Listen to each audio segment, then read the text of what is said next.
Hello, everyone. Welcome to Better Talks. Today, I'm here with a special guest, and I'm going to allow her to introduce herself to the audience.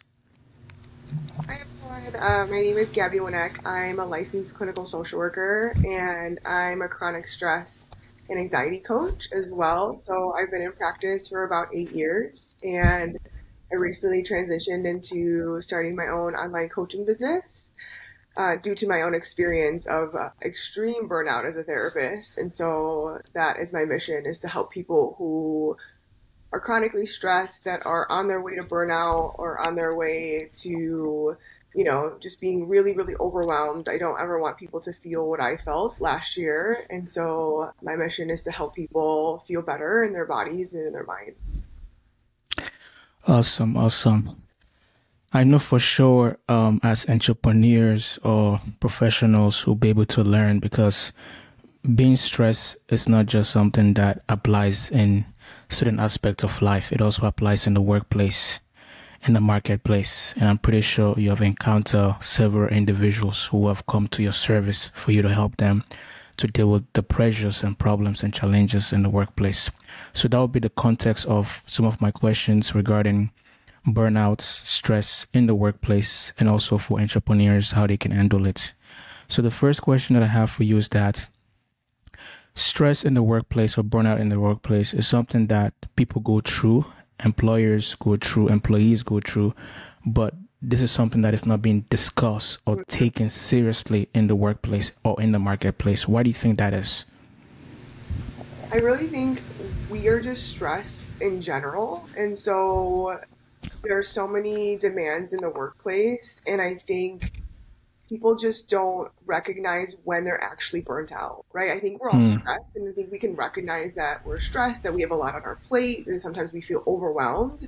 But I think we're all, like, a lot of people are just functionally burnt out, meaning that they're still doing their job, even though they hate it, they don't want to go to work, right? It's this, like, oh my gosh, I have to go to work again, right? It's this, like, dread that we're feeling and we kind of just put up with it and we kind of just do it, right? And I think Hmm. society has built in this like go, go, go kind of mentality of like push, push, push. And I mean, that's what happened with me. I pushed until I couldn't push anymore. And I just couldn't. And so I think it's this kind of like societal conditioning that we have of like, be a go getter, be a perfectionist, be an overachiever. Like, this is you have to do this, right? And it's like you don't. Like you don't have to um be this like go-getter and be go go go all the time where you don't have time to rest and take care of yourself. So speaking of society, you mentioned something that we have been used to adapt to Mhm. accommodate stress as part and parcel of life. Eventually, we can't take it anymore. We see ourselves in an emergency room, like in your case. Exactly. And the awareness has not been created. As you said, society has conditioned us to accept it as a part and parcel of life. But neglecting the fact that stress really affects us in different categories mentally, emotionally, not just physically. Hmm. It affects our health. Yes. Do you think that would also affect our work performance and our productivity?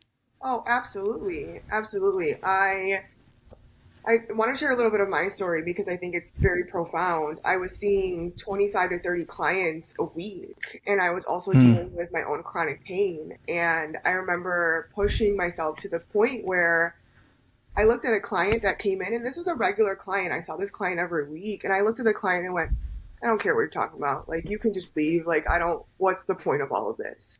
And I looked at myself and went, what? Like, this is not what I do as a therapist. Like, I care about my clients, right? But I pushed myself to the point where I didn't care, Wow. right?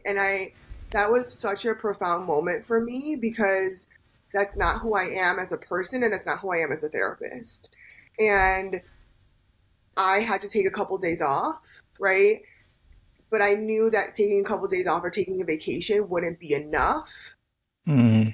to fix this problem because it was much deeper than that, right? And so it took me months of taking Klonopin every single night because I would come home after seeing 8 clients a Wow. day And my pain would be like a 10 out of 10 every night. So the only thing that helped me sleep was to take a Klonopin. And this cycle continued for months until I went, Gabby, enough is enough. Like, stop. Like, you cannot keep doing this. You cannot sacrifice your mental health and your physical health for a job. Like, it's just not worth it.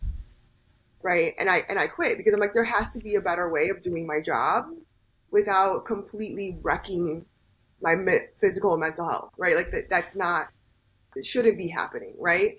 And so when people push to burnout or to overwhelming stress and overwhelm, like productivity does suffer because we are not at our best. And like, how can we serve other people when we ourselves are not okay?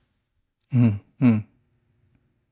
Wow. You how can we serve other people when we ourselves we're not okay? Exactly. This is what I tell entrepreneurs, that you are the business. Exactly. I know the business is a separate entity that entails customers, suppliers, transactions. Mm-hmm. But what I've learned is that business is about people. It is. Because your customers are people, your suppliers are people, your competitors are people, the government that you pay tax to, they are people. Yep. Your team are people, and you yourself, the owner, the boss, you are a person. Correct. So if you are not taken care of, how can you take care of others? Right. I mean, and this works for entrepreneurs too. Like, I was seeing 8 clients a day, sometimes back to back. I didn't have a break. Like, I was abandoning myself. Right. My nervous system and my body were like, hey, I need you to take care of me. And I went, I can't. Wow. Right. So of course, when you don't take care of yourself and you don't, like, physically, mentally, emotionally, spiritually, all of these different aspects of us, well, eventually your body will shut you down. Right? Like, eventually, whether it's mentally or emotionally or physically, your body will be like, okay, we're done now. Like, we need to shut off, because there's only so much that our bodies and brains can take before they wave the white flag and go, like, this is too much. So are you saying that it's like a machine? When a machine is overworked, when a machine is overwhelmed, if you don't want to shut it down, I mean, obviously the machines will give you signals that, hey, put some oil in me. You know what I mean? Just to keep that engine going. Yep. So we human beings, we're like a machine. So if your brain is overwhelmed, your body is overwhelmed, you can no longer push. They don't need your opinion. No, they don't. They don't need your input. They will just completely shut down. Correct. Wow. Correct. There's a therapist, her name is Nicole Sachs. She's very big in, like, the mind body pain world. She talks about having, like, an emotional reservoir, right? So, like, your reservoir, if it fills up, eventually it's going to overflow. Interesting. But there's only so much that we can take. And that's where people develop chronic pain, migraines, fibromyalgia, chronic fatigue syndrome, like, because we're also not allowing ourselves to feel what we need to feel. And we're pushing those emotions down. Wow. And not taking care of ourselves. Like, I know self-care is kind of like talk about, self-care, but, like, really our body needs to rest. Like, we need, and it's more than just taking a nap. It's doing things that bring us joy, that light us up, that we're passionate about, connecting with other people, that I think we sometimes forget to do when we are go, and we're just doing all these things because we have to do these, or, like, we have to make our business keep doing, we have to make money, all these things. It's like, yes, and how do we still take care of ourselves and connect to other people and create those relationships and do hobbies and things that we enjoy doing? Yeah, speaking of that, I mean, for me, my own simple opinion is that ways that you can minimize stress or burnout is, I know sometimes we go to work to pursue money, to make money, to have a stable income and financial security. Right. Most times we don't consider going to work for meaning, right? We don't consider going to work, doing a work out of a sense of purpose. Right. Like you mentioned that when you are, sometimes the environment, the people that you work with, just the space itself, if the space is dark and gloom and the people that you're working with, they themselves, they have issues. As much as you're working on yourself to become, but the external factors actually play a role. You understand? Causing stress and burnout in your life, not just you yourself, right? So we as human beings, we need to try to eliminate as much as anything that is in our control. We need to try to eliminate. This is what I tell people, that if you're going to go to school, pursue a profession and do an educational program that is based on something that you're passionate about. I know sometimes how do we combine our passion with profit? I know certain passions we can't really make money off it. We can't really make a stable income. Certain passions, like for example, if you're a musician and that is what you love to do, you can make money off that, right? But I know sometimes we can't because we have to pretty much work full time to take care of our family, and then maybe our side hustle is our passion, but it's not bringing money in, and we cannot sacrifice that. So in your experience, how would you go about minimizing your stress, your burnout, but actually pursuing the things that interest you, the things that you value, the things that actually you're very, very passionate about? Yeah, I think that's so, it can be such a fine line, right? Because you're right. A lot of people have families to take care of and bills to pay and the mortgage and rent to pay. And so, I think there is that level of responsibility that we need to have. And so like we need to make money to pay for all those things, right?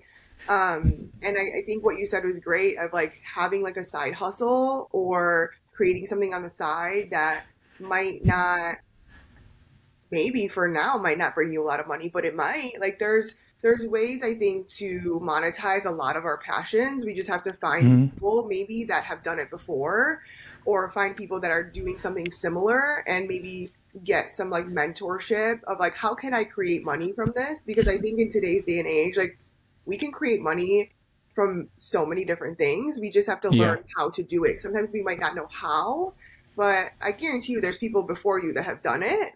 And so if you're willing to learn, I think that is a great way of kind of doing what you love. And at first it might be a side hustle, right? Like for me right now, therapy is my thing, and coaching right now is a side hustle until I can change that, until I can grow my business and then do less therapy, right? And so it's having those things that we do on the side that bring us purpose and joy. Like we still want to connect to that, whether it makes us money or not. Like it might not, and that's okay. And then if you want it to make money, like how can you find ways to create maybe a business out of it, or because for some people they want to make money off of it, and some other people like they just do it because they love it, right? And so I think it kind of depends on what that person is going through. Wow. So speaking of your type of business that you do, therapy and coaching, I mean, this is what I tell people, that to be an expert is not just you having the education as the requirement, but also the experience. I'd rather listen to somebody to counsel me, to coach me, to mentor me. Not only do they have the educational background, but also have the experience, because you have gone through yourself. Like in your case, you know exactly what being burnt out. Like you've just shared with me how in your therapeutic business, you were seeing clients like constantly and eventually all the time. You were burnt out, right? So you are definitely a suitable candidate to be able to speak to people who are going through burnout, who are going through stress. You understand? Because not only do you have the educational background, you also have the experience, and it sounds very authentic when you're speaking to me, because you're speaking based on experience, based on passion, that you really want to help people because you have gone through that. And that's pretty much what business is you having a service or a product that will help other people become better. It could be in a service area, in the manufacturing area, or in the knowledge area, or in the counseling helping area. Yeah.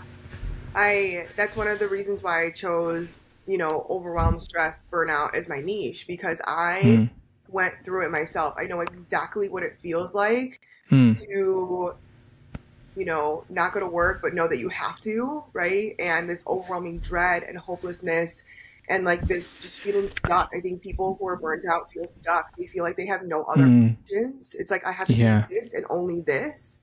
And one of my big things that I do with clients is help them understand what options they have. Our nervous system has options, right? Because even if those options aren't feasible, then our nervous system goes, oh my gosh, like I don't have to do this forever, right?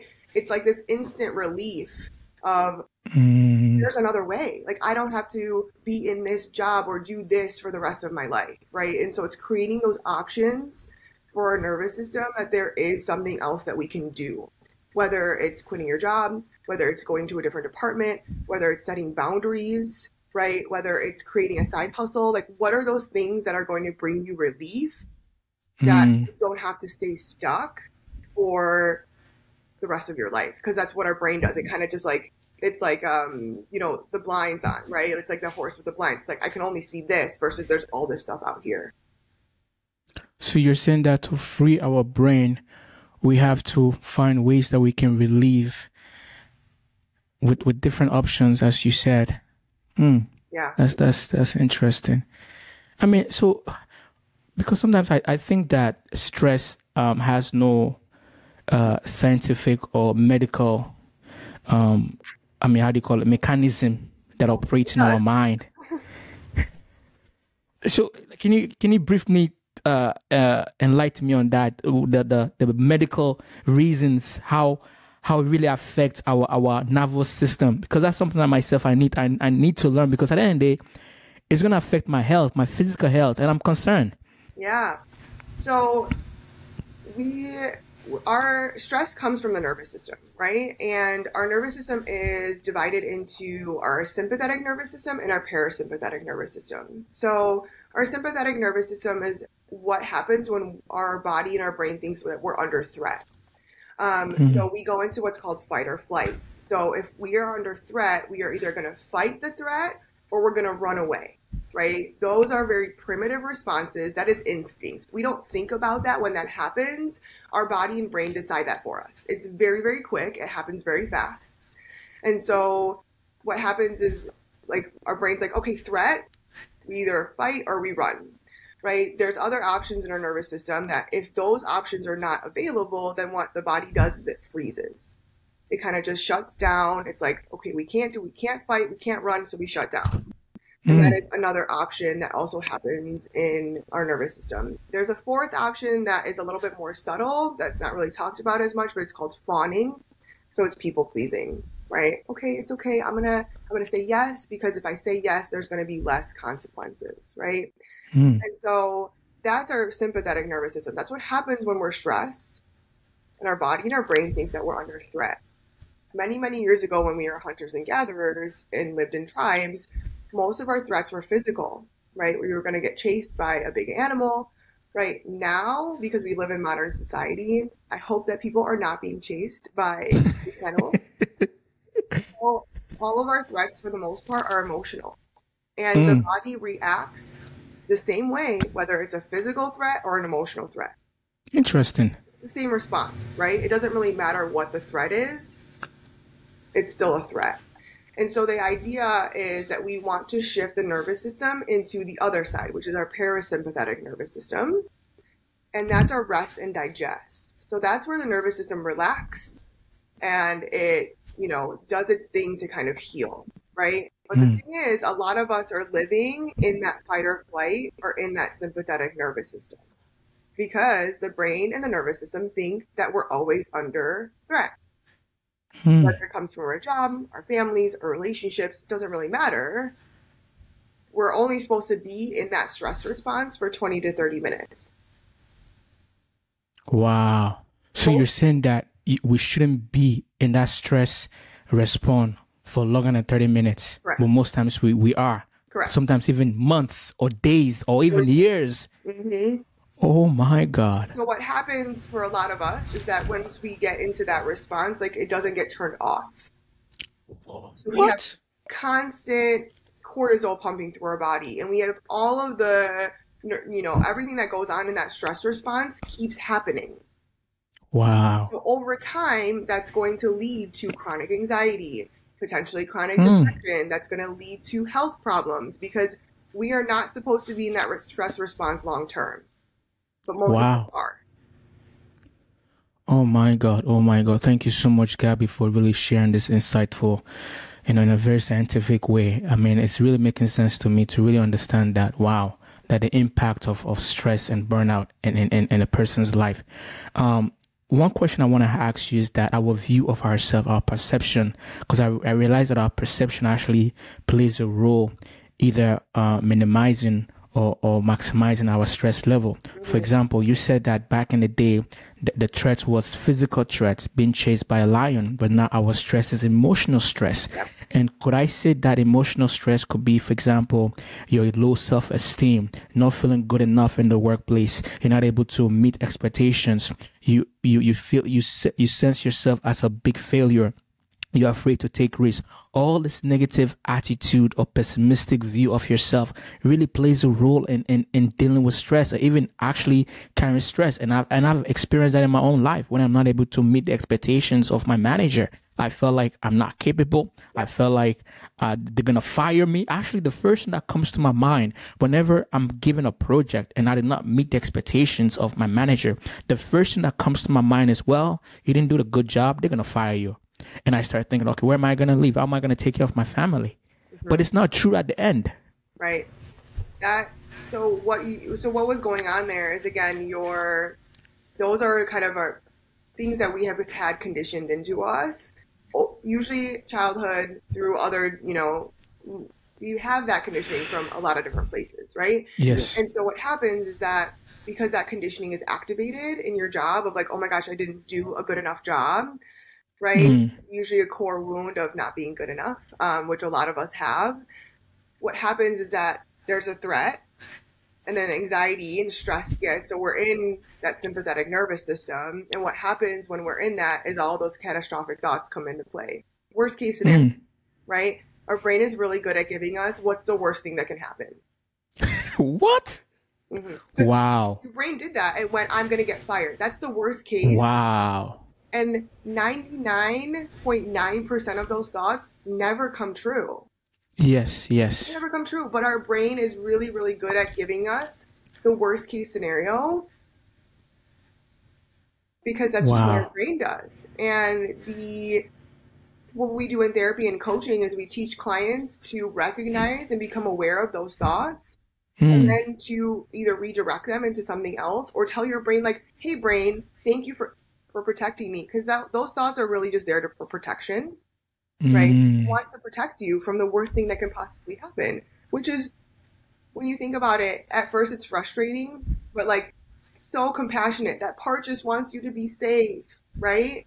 And so telling that part of you being like, thank you for protecting me, and that's not going to happen. I wow. promise you So, that's not going to happen. so you're saying that there's a purpose for that part of the brain existing. There's a purpose for the brain communicating to us when we're in danger, when we're in threat. Yeah, There's a place for that. But now the exactly. problem is when you dwell on it for too long and you're not able to tame it, you're not able to control it, then it affects you then. Correct. Correct. Exactly. That part of your brain is trying to protect you. It's trying to keep you safe and keep you alive. That's its entire Hmm. job, right? Wow. And it does it in these kinds of ways. And Hmm. it's learning to be less frustrated with that part and to learn that that part is trying to protect you. And then how do we start to reprogram those thoughts into something new, right? Into something Hmm. like, thank you for that. And that's not going to happen. Even if it does, I'm still going to be okay. Wow. Wow. So you're saying that one way to deal with our stress is first of all to acknowledge it, that it exists. It's Yeah. real, Yes. right? Mm-hmm. And then I don't know the second way how most people deal with their stresses. I mean, for me in my case, I just shut down my mind. Like I completely shut down my mind. Like I channel it into something else that I love to do. Like for example, playing video game or watching TV or writing or reading or listening to podcasts, right? Right. Anything that would distract my mind from the thing that is oppressing my mind. Mm-hmm. Yeah, there's so many different ways to deal with stress, right? You can go outside for a walk. Walking is so beneficial, right? Especially in nature. Being outside is great.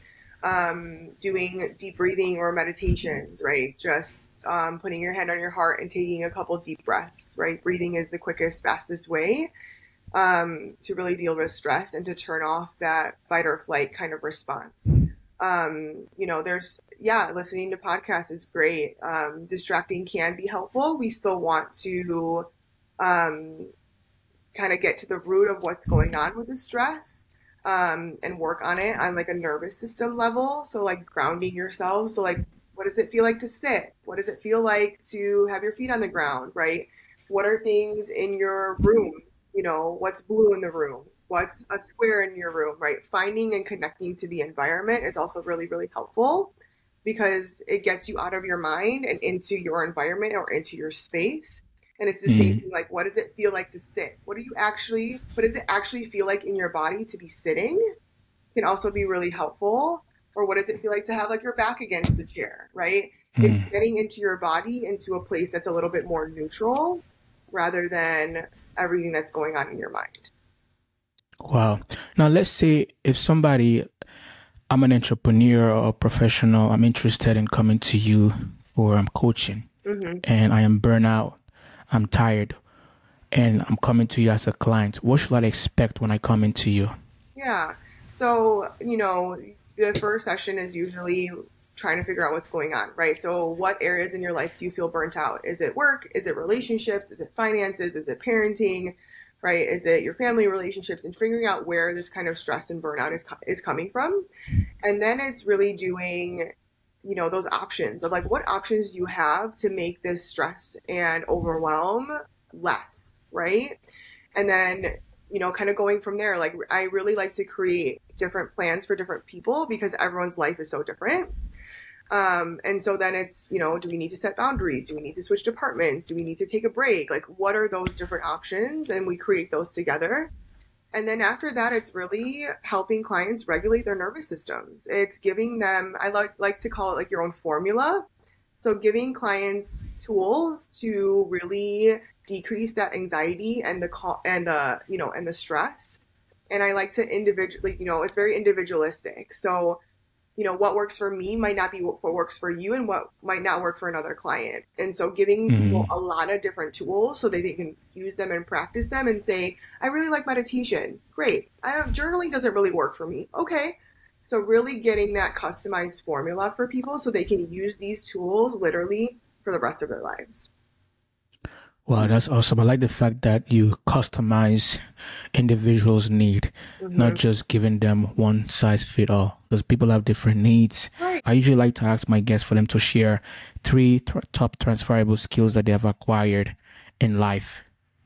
Mm. I think one of the big things for me is like mindset of like things are always changing. So like nothing ever stays the same.